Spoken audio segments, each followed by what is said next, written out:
கோடம்பாக்கம் பக்கத்தில் கார் மிகப்பெரிய விபத்தை சந்திச்சிருச்சு. இது வாலி சார் அவருடைய வாழ்க்கையில் அவரே சொன்னது. ஒரு முறை வந்து ராஜா சாருடைய ஸ்டுடியோவில் வந்து வாலி அவர்கள் வந்து பாடல் எழுத வந்திருக்காங்க. அப்போது வாலி அவர்கள் பாடல் எழுதிட்டு கிளம்புறாங்க. மதிய நேரம், சாப்பாட்டு நேரம். ராஜா சார் வந்து "அண்ணா இருங்கண்ணே, நம்ம கார் வருது, நம்ம போகலாம்" அப்படின்னு. "இல்லை ராஜா, நான் இந்த காரை வச்சுட்டு கிளம்புறேன்."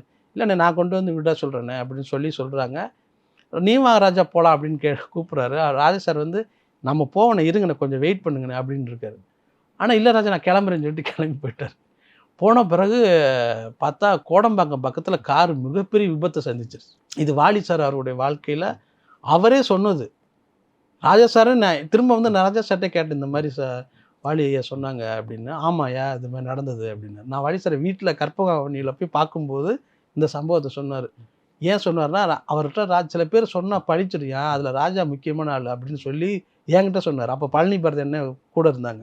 ஏன் இப்படி நடக்குது அப்படிங்கிறதெல்லாம் வந்து நம்ம ப்ரெடிக்ட் பண்ண முடியல. அது வந்து ஆனா இது நடந்து போகுது.